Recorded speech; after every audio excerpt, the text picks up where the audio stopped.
What's up, everybody? It's Jordan, and welcome to the Sports Behind Show. Today is August 5th, 2021.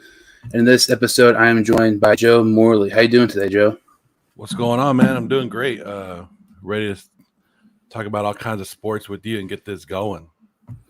Yeah, I've not been able to have an episode probably close to 2 weeks now. My last live video was a week from today. I did a NBA draft live stream, and that's going to kind of be our first topic here. During the NBA draft, there was a huge trade. Into that day, I don't think anybody really expected it.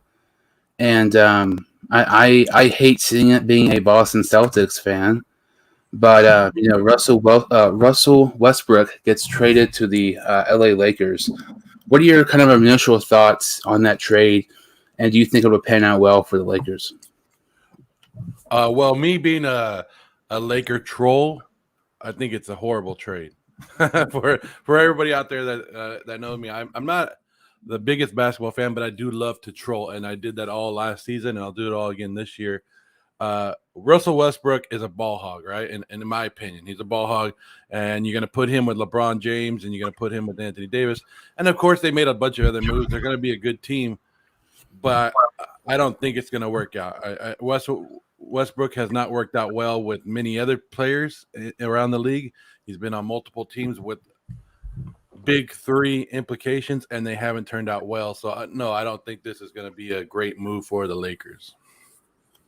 Personally, I hate it, and I don't see how this even makes the Lakers even better. I think this makes them worse because, the Browns played with some great players, with Wade, Bosh, Kyrie, different guys like that who are some of the better players in the NBA when they played. But you look at Westbrook, LeBron has yet to play with a player who kind of replicates himself. I think Westbrook and LeBron are very similar. LeBron's far and away better, but you look at both of them, they're going to shoot around 20 times a game. They're both going to be, having the ball the majority of the time. And to me, I don't see how it's going to work out great, especially with, all the depth pieces that they traded away to get them. And to me, I don't see. Sorry. That's all right.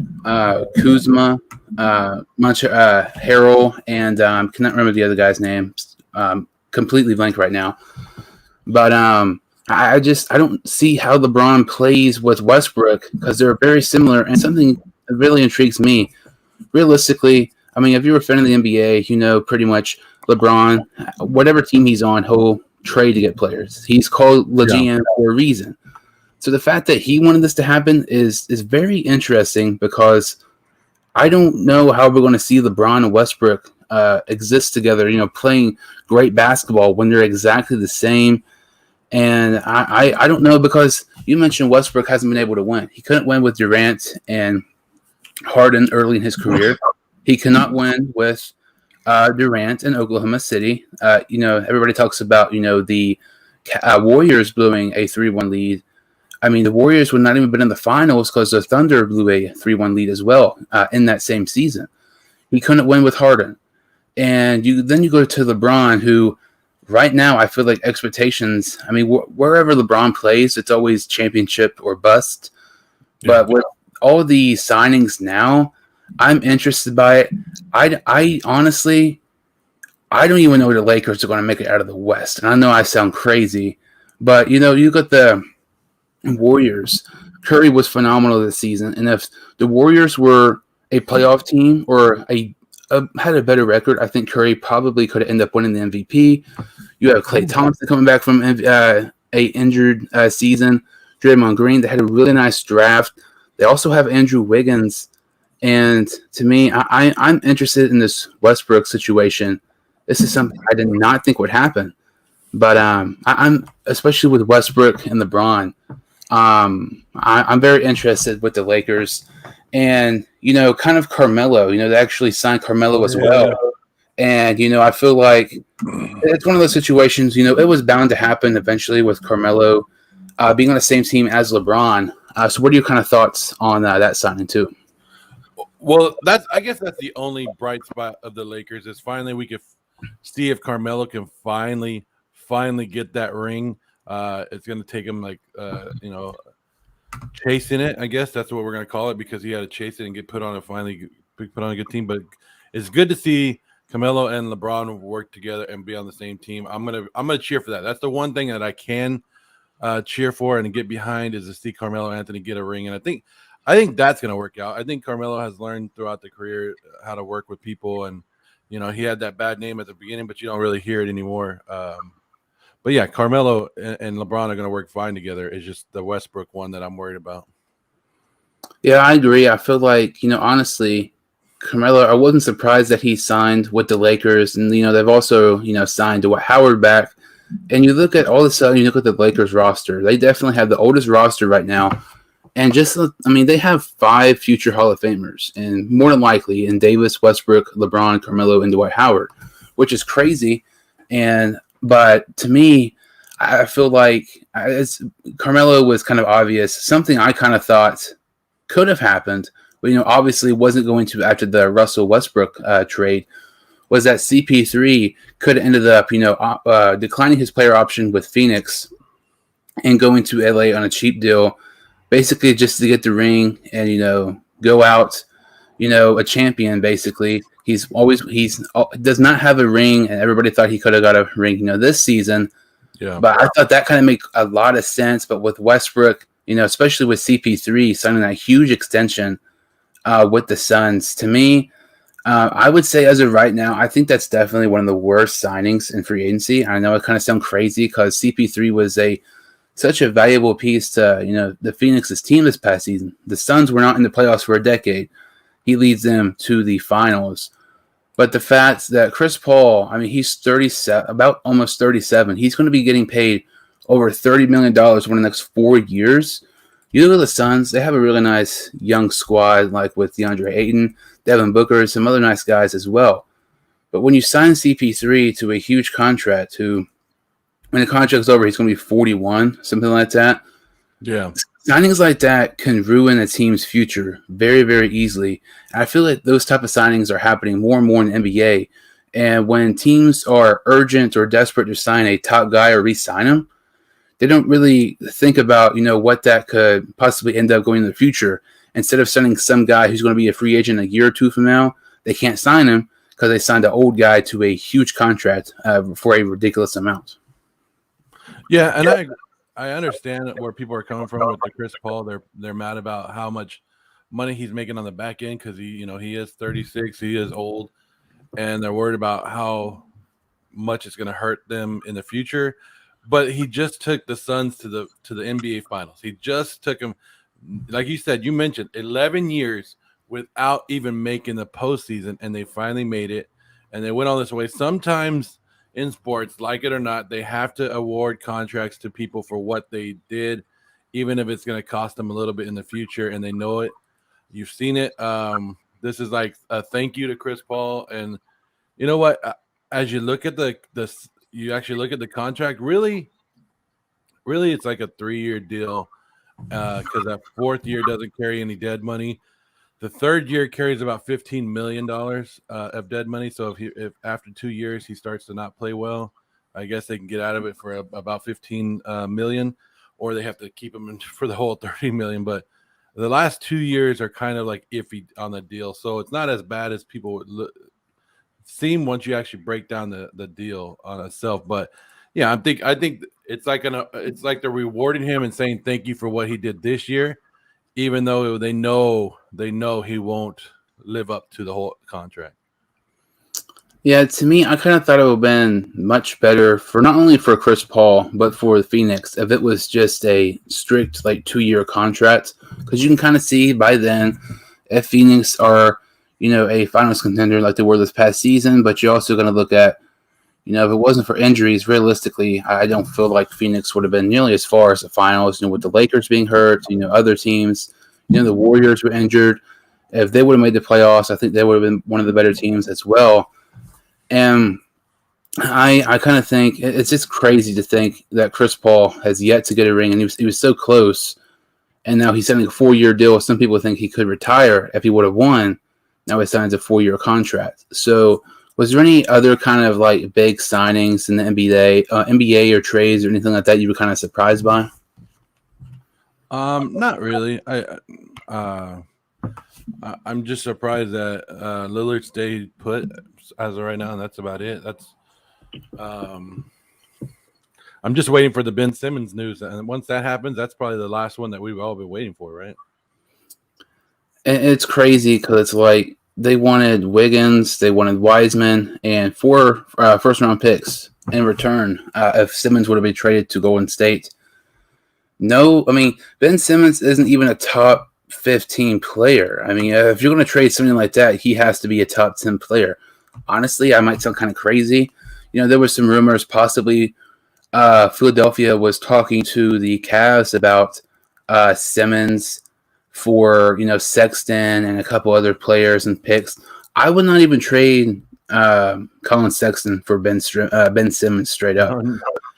I think Simmons is extremely overrated, and I feel like you look at the young talent the Cavs have, it just doesn't make any sense. Or really any team, honestly. Like, I don't know why Ben Simmons, why Philadelphia thinks they get matched that much from Simmons when they've proven, Simmons has proven he cannot live up to expectations. He cannot, play good in the big moments. Only shooting 4 or 5 times a game in a postseason, and you're expecting to get 4 or 5 first-round picks plus 2 stars is ridiculous. Realistically, I mean, I would be more shocked if Simmons was traded than he wasn't, because I don't see any NBA team trading anything remotely close to get Simmons in a huge, huge deal. Yeah, I don't see him giving up a lot. I think 76ers will have to lower their expectations and find out that, hey, because I know the 76ers are probably thinking the same thing. I think that Ben Simmons is a good player. He had a bad postseason, but he still has a lot of great talent. And when they trade him and he becomes great somewhere else, it's going to suck for the 76ers, and their fans are going to be like, well, why didn't you ask for all this? Well, because you can only get market value, and market value is really, really low on Ben Simmons right now. Like, I don't even know of any team that comes to mind that would even make sense. Like, you look at teams, for instance, who are always in, those trade rumors. Obviously, some of the top ones that come to mind are the Lakers, which obviously that's not happening because they traded to get Westbrook. And then you look at the Celtics, which if they did that, I mean, the Celtics they've been underachievers for years. And then you get Simmons. I know that'd be a blockbuster deal that Celtics fans have been waiting for years. Realistically, I think that's a move that they would actually get worse from. I mean, it kind of feels like Philadelphia is trying to get a return, kind of like how the Celtics did when they traded Pierce, Garnett, and those guys towards the end of their career, which, looking back to me, that's still one of the crazier trades we've seen, especially because those guys were, in the final years of their NBA career. Simmons is the prime of his career, and he's still not even going to get, I wouldn't even say anything close to that Nets trade. I feel like player for player trade would be more likely to happen with Simmons, but looking at the contracts, I couldn't even see an NBA player being swapped for Simmons either. Yeah, I'm not sure what the deal would be, but I don't know. If I had a guess, I would say Simmons ends up in either Sacramento or in Golden State. So he's ended up in Northern California somewhere, if I had a guess. So, kind of switching to the NFL, which, I mean, talking about the NBA, I can only do so much. I'm not a big NBA guy. But, we just talked about Philadelphia when it comes to the 76ers. But there's rumors about the Philadelphia comes to the Eagles possibly trading for Deshaun Watson. To me, this is so laughable because, I mean, I would say there's a 1% chance of this happening. You can put Watson on the Eagles. They're not winning their division. I still don't think they're even a playoff team. They are hands down the worst team in the NFC East right now. And, obviously, if they trade to get Deshaun Watson, that means they're going to trade Jalen Hurts to the Texans. If you're the Texans, why would you want Jalen Hurts? To me, like, just looking at these trades for both teams just makes me, if this were to happen, it would make me so mad because this, honestly, not nearly as good as what people think. Okay, yeah, you get this top 10 quarterback for Philadelphia. You have nobody for him to receive from. I mean, they don't have any great wide receivers. They have Jalen Reagor, who was a major disappointment last season. Your defense is average. I mean, your offensive line is top 3 worst in the NFL. Everybody talks about the Bengals' offensive line. You can make a case. Philadelphia's was worse last season. Zach Ertz is getting traded. It's just a matter of what time. But, I mean, then you look at the Texans side. Okay, you're getting Jalen Hurts, maybe 2 first-round picks. That's, to me, kind of even pushing it. Deshaun Watson is definitely worth that type of trade. Jalen Hurts has had 4 starts in his career. I'm not sold on Jalen Hurts train at all. I know you're a Tua hater. You don't like Tua. I hate Jalen Hurts. I do not get the obsession with him at all. Fantasy-wise, he's great. When it actually comes down to playing, not so great at all. And I feel like, okay, you get Jalen Hurts, a guy who's started 4 games. He's not that much more developed than a Davis Mills you drafted in the 3rd round from Stanford. This makes no sense. If Watson gets traded, he's getting traded to a team who, once they get Watson, they're 100% Super Bowl contenders. The Broncos come to mind, and the Giants come to mind. I feel like the Broncos are the obvious team. They have so much young talent that makes the most sense. And the Broncos could trade Drew Lock, who I don't think is as bad, but I think he still has potential. I never get multiple picks. You look at the Giants, they have 2 first-round picks next season. They have Daniel Jones. Maybe they trade something else. The Eagles would still suck. They're not a playoff team. Even though it shows how bad the Eagles suck when we're talking about possibly trading to get Deshaun Watson and they still won't even make the playoffs. Well, this would be a horrible trade. I think it's showing more. How much the Eagles are in training camp right now and seeing Jalen Hurts and going, okay, this guy is not our guy. I think that's what it's showing more of, is that the Eagles have no faith in Jalen Hurts himself, that they're actually entertaining it, because you're entertaining a talk with another team for a quarterback that might not even play on the field. There's still legal allegations that need to be taken care of. And if you're going to risk your future for somebody that you could bring over to your team, and then all of a sudden he's gone for the season, that right there shows me that Jalen Hurts doesn't even have the faith of the front office in Philly. And like you said, I have the Eagles as the worst team in the NFL next year, not alone just the NFC East. I don't like anything that they're doing over there. I don't like the new head coach. Like you said, Zach Ertz is probably their best piece, and they're trying to get rid of him. I don't know what Deshaun Watson does for Philly besides the name value. He showed last year that he can't carry a team by himself. He can't go win, 12, 13 games by himself like some quarterbacks in this league can. So Deshaun Watson in Philadelphia would be a horrible mistake, especially if those allegations continue. And then he goes to Philly, where the Philly fans won't put up with that crap. Yeah, Philadelphia fans do not put up with anything. I mean, if they throw snowballs at Santa Claus, they will not put up with Watson's, allegations and everything. But you mentioned the Eagles being the worst team in the NFL this season. I have the Texans being the worst team in the NFL, and the Eagles are probably number 2. So the fact that we're talking about a top 10 quarterback being traded to the, let's say worst team, to the second worst team in the NFL, nobody wants this to happen. I mean, obviously, these cases with Watson need to be figured out first, before he plays and stuff. But if Watson goes to a team, I want to see him go to a team that he can actually contribute a good amount, like the Broncos, the Giants. I mean, I know Mike was on here one time, and he even mentioned the Raiders. I mean, I would love to see. I mean, wherever he goes, I want to see him. That team's a Super Bowl contender, not this team still sucks. They're the worst team in the division. They're still not a playoff team. Watson, to me, this would make no sense, because honestly, I don't even know how this makes either team, honestly, that much better. Okay, yeah, if you're in Philadelphia, you get Watson, but I mean, you're going to trade Zach Ertz. It's just a matter of days, pretty much, whether it's the Colts, Bills, Chargers, whoever.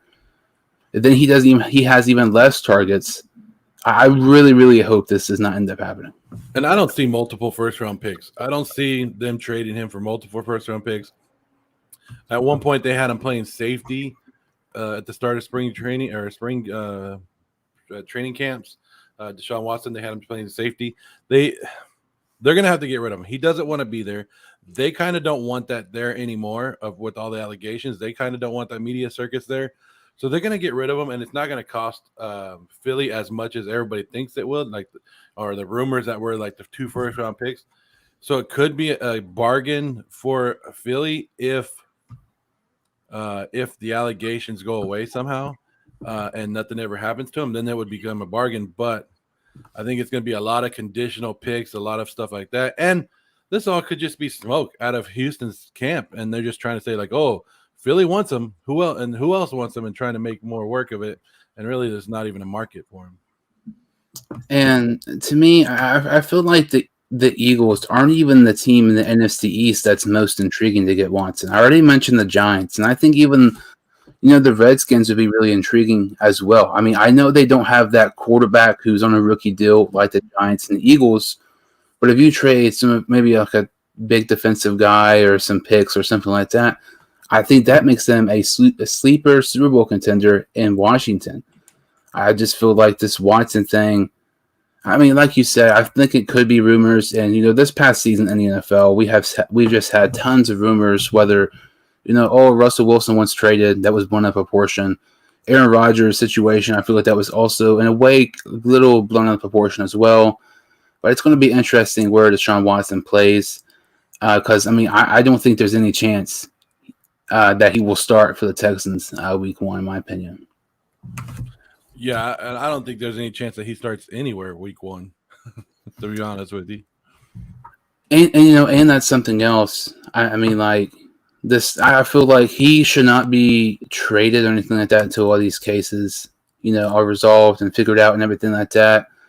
And I'm we got a couple of more topics. Let's see here. We'll go to wrestling just for a minute. So Saturday, it was announced by the WWE that they released Bray Wyatt, which I'll let you start this one. You actually sent me the message about this and informed me about this. I don't know what I was doing on Saturday, but you were like, "Hey, did you know that WWE just released Bray Wyatt?" And I was like, "What?" So then I did the research, and I was like, "Oh my." Bray Wyatt has been one of the characters that had so much potential, and WWE every time he got to about to take that next step, WWE killed his character every damn time. And I don't know what was going on.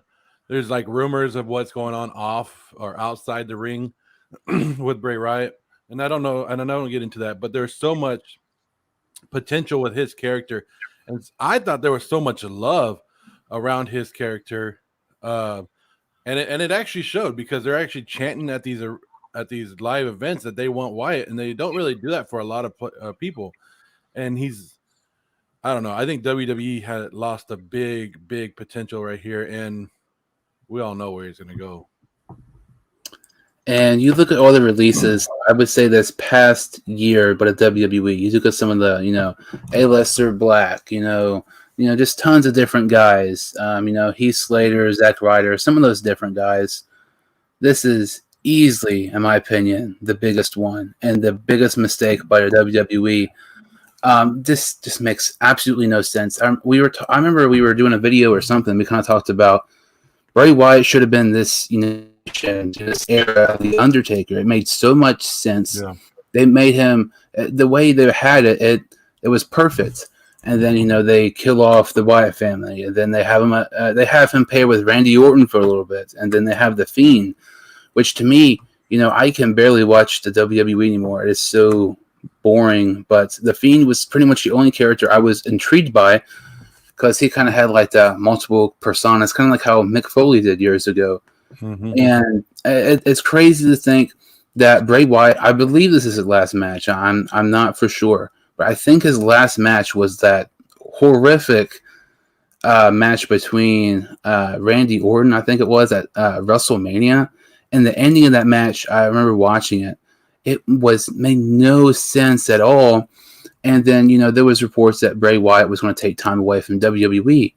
There was a report just about a week and a half ago talking about when Bray Wyatt was expected to return to the WWE.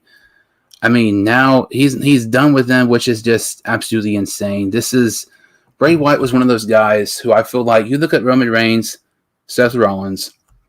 I feel like if WWE knew what they were doing, Bray Wyatt would be in that category too. In my 100% in my opinion, there's no doubt in my mind.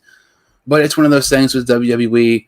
Okay, let's have this guy a character for 8 months, and then want to switch it again, and then want to switch it again. That's been the same case with Rollins and Bray Wyatt.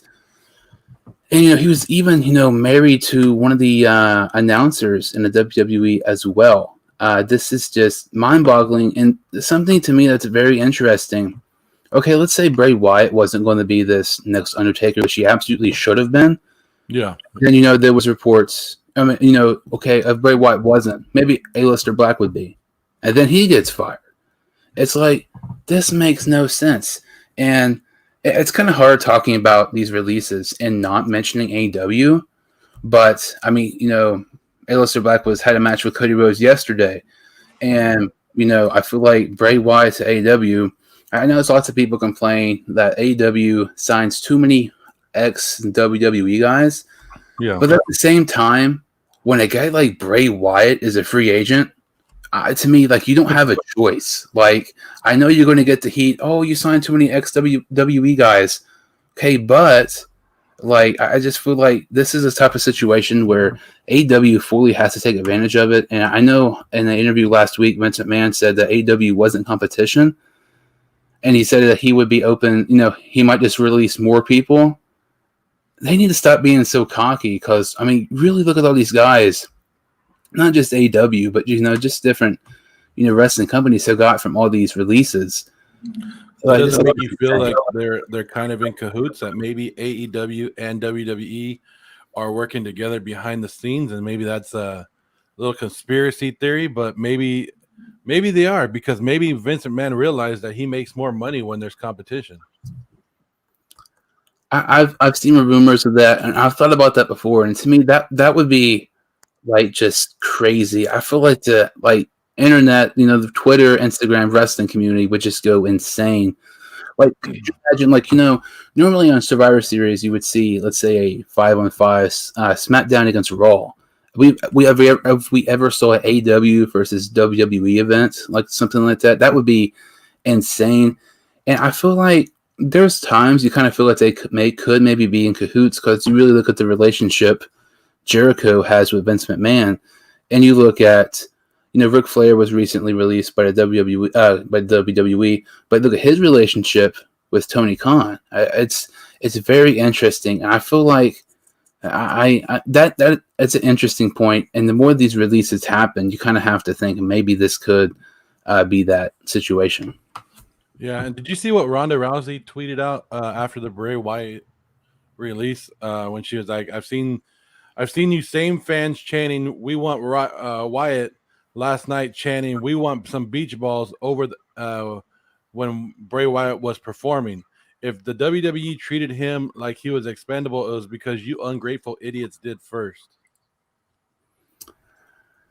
I know Rousey, lots of people are excited at first with her being in WWE, and I would say I'm probably one of the few people who actually enjoyed her in WWE, and I know she's probably similar to Lesnar in that situation. But stuff like that, I can understand why the WWE fans don't really like Rousey, much. But I mean, she's not wrong. I mean, it's just crazy that all of these, so many talented wrestlers by WWE have so much potential, and they fail to live up to their ceiling, and they ultimately, ending up getting released and everything.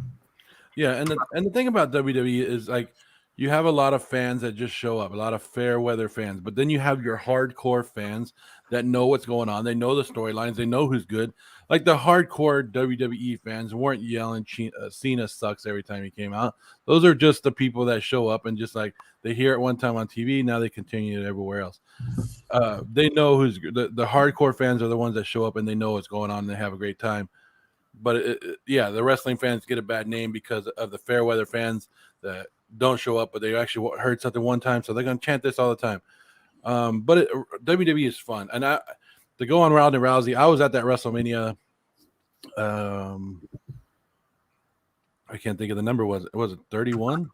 in San Francisco when she came out, and her and The Rock did that big old promo when she first started. So I was at that one, and I was like, hell yeah, Ronda Rousey, yeah, here we go. And then after that, it was just like I think she wore off on me over time. And you kind of mentioned The Rock, and you look at all these supposed signings with AW. I mean, Daniel Bryan, that's confirmed. CM Punk, that's pretty much confirmed, and it's crazy. And the WWE is trying to get to Rock, I believe, for Survivor Series, which to me that's interesting. Especially, I mean, we're like 3-4 months away from Survivor Series, and they're already trying to get him to be at that pay-per-view. It's really interesting because to me, I've kind of mentioned it before, my favorite time of wrestling was, I would say, 2016 and 17. But with all these signings and all these like Cena, CM Punk, Daniel Bryan, all these guys coming in all at once, and some of these new debuts in AEW, I feel like this is, aside from Goldberg coming back to fight for the title, I think that's just absolutely ridiculous. Especially this is his last match on his contract. But I feel like this is the most intriguing and interesting, not just the WWE, but wrestling as a whole has been in quite some time. Yeah, I do want to say that I'm kind of enjoying John Cena back right now, and when the stuff that him and Roman Reigns are going at it. But yeah, wrestling is not the same anymore, and it's hard. It's hard to bring it back up when you're this far in the hole. And it's one of those situations where it's like, just from like, let's say 4 years ago, 4 or 5 years ago, how much wrestling was different then to now. 2016, I saw a thing. Raw was getting like 3.64 million viewers per every episode of Raw. Now they're like, at times, barely trying to get to 2 million. It's just crazy. I feel like wrestling, though, is one of those sports, like, I don't see it ever being, going back up. It's not going to be one of those sports or things that's going to be as popular as it was like in the 90s. I only see it gradually slowing down to the point, I don't think we're ever going to see, the WWE, be gone. But it's like the ratings, in my opinion, I don't ever see them being nearly as close as it was in the 90s. And I think they're just going to slowly die down as the years go by. Yeah. Well, I don't know if it will ever die out, because people love the drama and they just need to embrace that. Yay, we are a soap opera, kind of. We are that, and then just embrace the storylines and go along with it. And that's what people are going to keep tuning in for. And with the ratings, and we mentioned CM Punk, Daniel Bryan, The Rock, Cena, all those guys, eventually going to come back. Cena already returning. I feel like you mentioned what if there was a conspiracy theory. If AEW and WWE were in cahoots and this is planned, it would kind of make sense, because you look at Tony Khan. There's been certain, interviews where he's basically, called out the WWE. Jericho has, not mentioning the name themselves, but mentioning different things on, Dynamite. And with the ratings an all-time low for Raw and, SmackDown not being much better, I really feel like it would be, and I feel like it would definitely help AEW. It might not help the WWE a ton, because there's no point in helping a rival company helping ratings. But if WWE and AEW were to go, like I was mentioning, let's say one pay-per-view a year, like Survivor Series 5-on-5 or something like that, and if you build that up, and like how they had Raw and SmackDown, like they had years ago, they had an episode where the people on SmackDown like took over Raw. Like, could you imagine we're watching Raw one night and all of a sudden Omega, Jericho, Moxley comes out? I really feel like that would be insane. And honestly, I feel like that would be the best possible situation, not just for both these companies, but for wrestling as a whole, to try to get some of these hardcore wrestling fans who don't really watch it much, to get them back into it, and people who, don't really know much about it, to get into it. That would help them with the ratings, and I feel like that would make wrestling a little bit more mainstream like it was in the past. Yeah, because I mean, I grew up with the WCW versus WWF. controversy, and then they did that where DX invaded WCW Nitro. They did all that, so yeah, it's exciting because you never know what's going to happen, and that's what's cool is you're going to turn on the TV and you're like, is AEW going to sabotage Raw tonight? Are they going to sabotage SmackDown, or vice versa? And it's going to bring a lot more incitement to it. And like you said, like I said earlier, WWE, we all know we've all moved away from it. It's real, but the storylines are fake. So we've all moved on, and we all know that now. We all admit that. So the storyline is all we're going for now. We're going for the storyline. So go ahead and embrace it. Write it in the story. WWF versus AEW. Put it in there, and we're all going to turn in and watch it. Something like, let's say there's a Royal Rumble, and the 30th, the final person is Kenny Omega. Like that would be like insane, and I feel like that would definitely be something awesome to look into. Realistically, though, I don't know if it happened, but that would be really cool if it did. Kind of talking about wrestling here for a while. Going back to the NFL, and it was announced a week or so ago that the Indianapolis Colts starting quarterback Carson Wentz will be out 5 to 12 weeks with injury. And guard Quentin Nelson, who's I would say the best offensive lineman in the NFL, he's also out 5 to 12 weeks with the same injury as well. There's lots of rumors what the Colts will do with their quarterback situation, because to me, I feel like Jacob Eason is fine, but the Colts are, the first 5 or 6 games, I don't trust Jacob Eason for those first 5 or 6 games because Jacob Eason has never started the game. Yeah. If I'm the Colts, I definitely maybe look at Nick Foles. Obviously that would make a lot of sense. Frank Wright, he was the offense coordinator during the year the Eagles won the Super Bowl, and Nick Foles looked like an elite quarterback in the playoffs, which is just insane. Really shows how much Frank Wright was a part of Wentz and Nick Foles' development during his time in Philadelphia. I feel like that would make a lot of sense because the Colts have one of the most cap spaces right now in the NFL, and the other one to me, I don't think it's as likely, but I like the idea of it. Is bringing back in Jacoby Brissett. I know Jacoby Brissett wasn't great, and I believe he's currently with Miami Dolphins. So I don't know if Miami will do that, because I feel like Miami should definitely have that veteran quarterback in case Tua sucks. So maybe bring in Brissett type of deal. But to me, I feel like Foles would not be a bad idea at all. But Jacoby Brissett to me is probably that that one guy maybe look into. But I feel like either one of those situations would be great for the Colts. But I'm not going to be trading to get some top guy or anything like that. Because, the Colts are going to be a playoff team, in my opinion. They're going to end up winning the AFC South. So what are your thoughts on maybe what the Colts should do at quarterback? I had them winning the AFC South along with you. But I don't think they need to go panic. I just, Wentz will be back, and he's not going to be off that long. So let him come back. You got to see what these guys have. You got to see what Jacob Eason has. You got to see who's the other guy. Sam Ellinger. They signed Brett Hundley, was their main one that they signed after Wentz went down. Just roll with it. See what you got, and see what you know what I mean.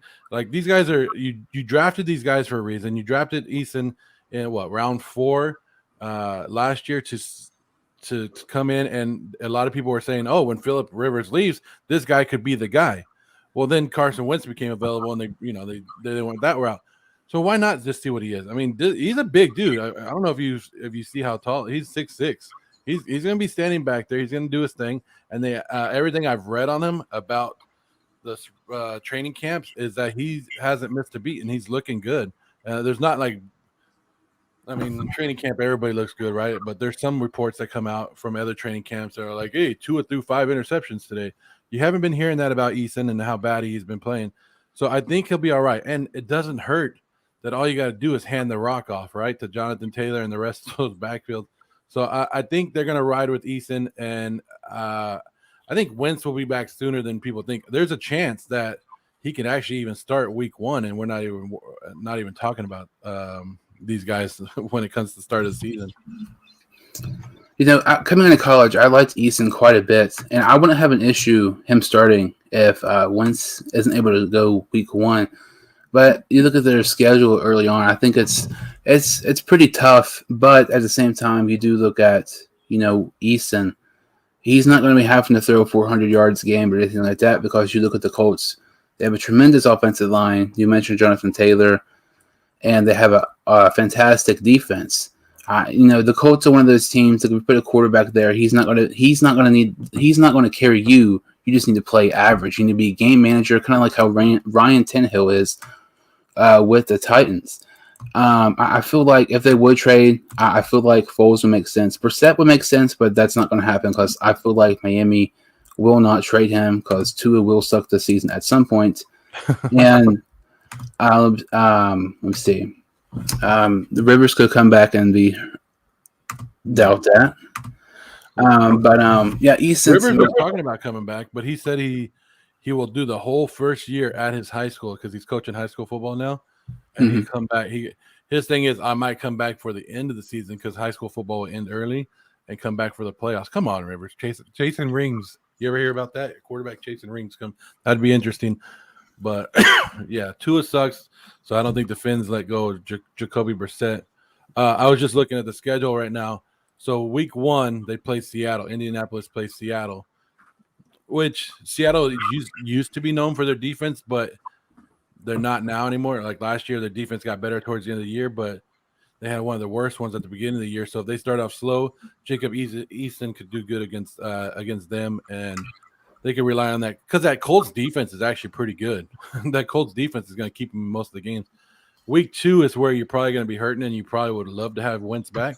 That's against the Los Angeles Rams, and you don't want Aaron Donald tearing up your young quarterback.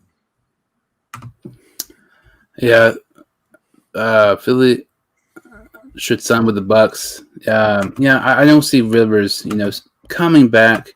Like, to me, that's one of the things that aggravates me in sports. Like, players are retiring or nearly retiring, and then coming back to try to ring chase just for the fun of it.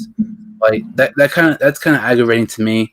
But with the Colts with Eason, I am interested, especially if he starts week 1, because I feel like he was his deep ball was fantastic in college, and there was no reason he should have fell that far in the draft. But if he has to start like 1 or 2 weeks, I'm all for it for the Indianapolis Colts. But if Wentz misses maybe more time than we think or something like that, then I can maybe see the Colts maybe trading to get a quarterback or something like that. But today this past week and a half has been absolutely insane. I've not really been able to do videos much because I've been out of town and everything doing a camp. But I completely forgot. I was just looking at the calendar a couple of days ago. The NFL season is back today, and I know this is the 2 top teams in the NFL history-wise. These are the 2 top teams that I would say most fans like and also most fans hate. I don't want to watch this game because it's the Steelers, but I have to because it's the first NFL game we've seen since February. I cannot wait for this game. I'm tired of watching the NBA. I'm so freaking tired of turning the TV on and like the only sport on is baseball. I cannot get into baseball hardly at all. So who's your winner tonight in the Cowboys and Steelers? I know it's kind of difficult, especially in Steelers. Steelers win this game. I think Steelers win this game because I'm looking and watching one guy only, Dwayne Haskins. I want to see what he puts up, how he does, how he responds to the new team, how he does out of Washington. I know my own guys at the Warzone Sports Network have been giving me a hard time because I said Dwayne Haskins will be the next quarterback in Pittsburgh when Big Ben's time is done. I'm a big believer in him. He's supposed to play about middle of the first half into the second half, so I'm intrigued to see him. I don't know how many other big names are going to be playing tonight because, like you said, they get the extra preseason game. These 2 teams do for the Hall of Fame, but it's just like you said. I'm glad to have football back. I'm never going to say the Cowboys are going to win. Never going to say that because the Cowboys suck and always will suck. But yeah, I think the Steelers do win. I don't know. I don't think it's going to be a high scoring game, but we're going to be live tonight. You should come over and join us, and we're going to be watching the game, having a great time. Yeah, I'll definitely, keep that in mind. I always try to watch your all's live streams when I'm free and stuff. And to me, you look at this game, this is some of the most overrated teams in the NFL this season. The Cowboys, okay, I would say they're going to win the NFC East, but let's start back to Dak Prescott's a top 5 quarterback. The Steelers, I'm not even going to start talking about them. I could go on for half an hour of why they'll be the last team in the AFC North this season. But I'm really interested in this game. I will probably put the Steelers as well. And, I am very interested. I agree what you said with Haskins because, that whole situation with Washington, I mean, that was beyond horrible. And let's say if Haskins never starts a regular season game again, which, realistically with Roethlisberger always getting injured, I feel like Haskins is going to start at least one game this year. But, Haskins so far, in my opinion, is on track to be one of the biggest busts quarterback-wise in NFL history. And to me, I'm interested in him because the thing with Pittsburgh, with Haskins, if he, plays a decent amount, the same thing I said with the Colts, Pittsburgh is not one of those teams where you have to throw 500 yards a game, 400 yards a game to win. The Steelers have, their offense line this season is a big, big, big question mark. I believe they have 4 new starters on the offensive line. Their defense, what they're going to get. They're going to be a top 10 defense at the absolute worst, it seems like. And then you look at their wide receiver group. It is probably one of the most overrated, well, not most. It's the most overrated group of wide receivers in the NFL, but it's a still good one. And, Najee Harris, I'm interested in him. I feel like Haskins, if he can just be a game manager, if he does end up starting for the Steelers, I think he can be way more successful than he was in Washington. So are there anybody on Dallas that you're kind of intrigued by or interested to watch tonight? Ben DiNucci. No, I'm just kidding.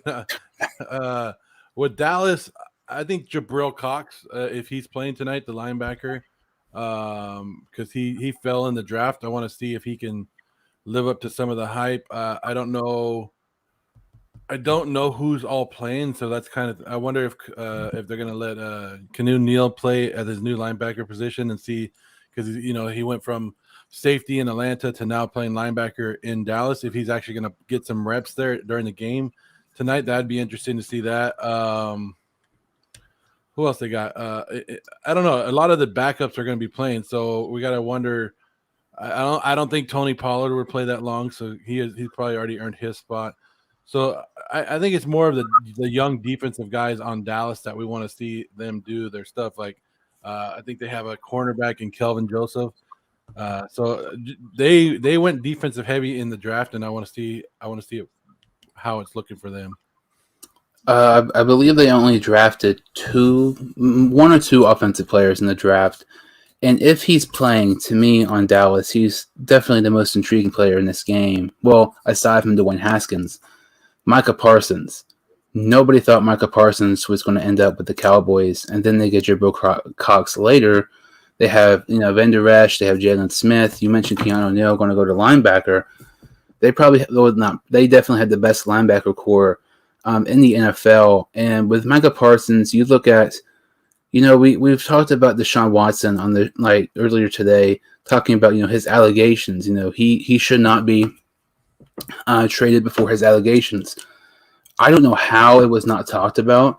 Micah Parsons had tons and tons and tons of allegations that were never talked about once when it came draft time. And to me, this is one of those picks for Dallas. And also with Kelvin Joseph, they picked players who've had being in trouble, criminal histories, things like that. And Micah Parsons, he's going to be the eventual replacement for Van Der Esch.